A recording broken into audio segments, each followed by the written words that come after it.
ગામે કચરામાં આગ લગાવવાથી ઝેરી વાયુ ઉત્પન્ન થવાથી લોકોને શ્વાસ લેવામાં તકલીફ. એક દિવસ પહેલા અહીં આગે વિકરાળ સ્વરૂપ ધારણ કરતા ફાયર બ્રિગેડ બોલાવવાની ફરજ પડી હતી.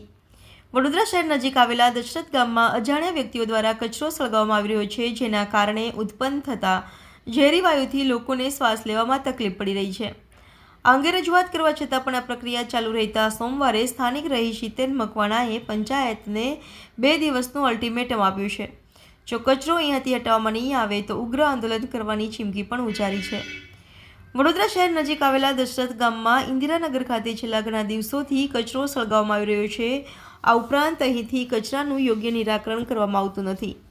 ડોર ટુ ડોરના કર્મચારીઓ પણ આશરે 10 દિવસે કચરો લઈ જતા હોય છે, જેના કારણે સ્થાનિક રહીશો હાલાકીનો ભોગ બન્યા પામ્યા છે.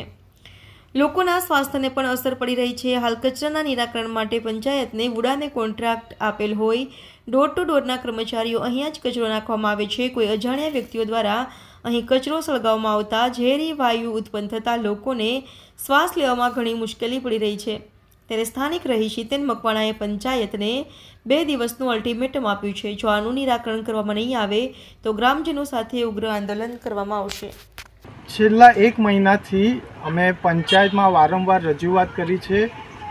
કચરો અહીંયા જે ઠાલવે છે, નજીકમાં જે રહેઠાણ વિસ્તાર જે આશરે 10,000ની વસ્તી રહી છે, તે છતાં પણ પંચાયતનું પેટનું પાણી નથી હલતું કે વુડાવાને વારંવાર રજૂઆત કરી છે. વુડાના કોન્ટ્રાક્ટરોને રજૂઆત કરી છે કે તમે અહીંયા જે કચરો નાખો છો, તમે જોઈ શકો છો કે રોડ ઉપર કચરો આવે છે.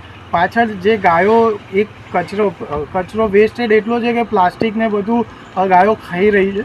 તો એ પ્લાસ્ટિકને એ પેટમાં એકઠું થઈને ફૂડ પોઈઝનિંગ થવાની પણ સંભાવના છે. એ જ ગાયોનું દૂધ આપણા રહેઠાણ વિસ્તારો, આપણા જે ગ્રામજનો છે એ લોકોને પીવા માટે આપવા માટે આવે છે.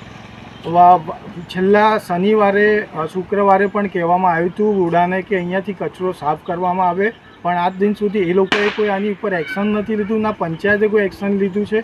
રાત્રે આ જ કચરાને બારવામાં આવે છે અને ઝેરી વાયુ ઉત્પન્ન થઈને ગ્રામજનોને આનાથી ઘણી તકલીફ અને શ્વાસનો પ્રોબ્લેમ થાય છે.